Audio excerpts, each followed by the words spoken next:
Alex's memorial ceremony began as Swan was straggling up Terminator's great central staircase. The city's population had come out into the boulevards and plazas and were standing in silence. There were a lot of visitors in town as well. A conference had been about to begin, one that had been convened by Alex. She had welcomed them on Friday. Now on the following Friday, they were holding her funeral. A sudden collapse, and they hadn't been able to revive her. And so now the townspeople, the diplomat visitors, all Alex's people, all grieving. Swan stopped halfway up the dawn wall, unable to go on. Below her, rooftops, terrace patios, balconies, lemon trees and giant ceramic pots. A curved slope, like a little Marseille, with white 4-story apartment blocks, black iron-railed balconies, broad boulevards and narrow alleys, dropping to a promenade overlooking the park. All crowded with humanity, speciating right before her eyes, each face intensely itself, while also a type. Olmec spheroid, Hachette, shovel. On a railing stood 3 smalls, each about a meter tall, all dressed in black. Down at the foot of the stairs clustered the sunwalkers who had just arrived, looking burnt and dusty. The sight of them pierced Swan. Even the sunwalkers had come in for this. She turned on the stairs and descended, wandered by herself. The moment she had heard the news, she had dashed out of the city onto the land, driven by a need to be alone. Now she couldn't bear to be seen when Alex's ashes were scattered. And she didn't want to see Macquaret, Alex's partner, at that moment.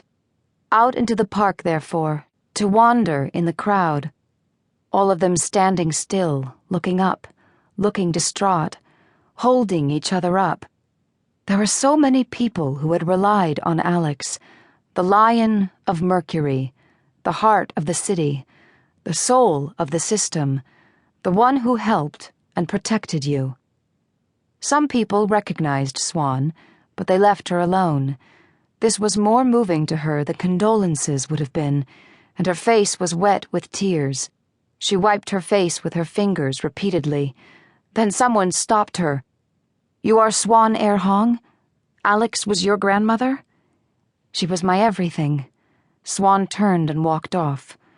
She thought the farm might be emptier, so she left the park and drifted through the trees forward.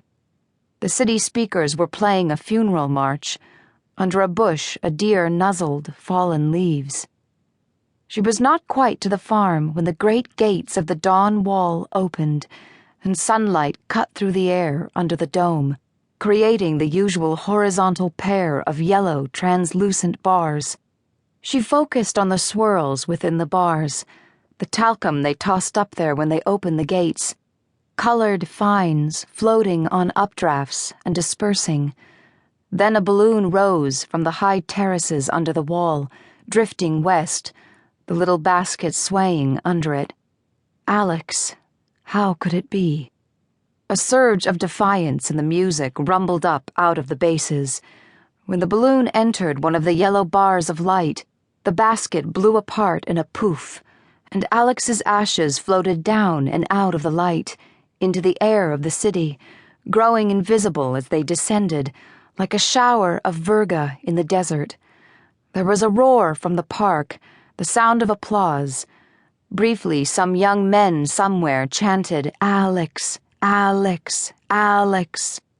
The applause lasted for a couple of minutes, and arranged itself as a rhythmic beat that went on for a long time. People didn't want to give it up. Somehow that would be the end. They would at that very moment lose her. Eventually they did give it up, and lived on into the post-Alex phase of their lives. She needed to go up and join the rest of Alex's family. She groaned at the thought, wandered the farm. Finally she walked up the great staircase, stiffly, blindly, pausing once to say no, no, no for a time.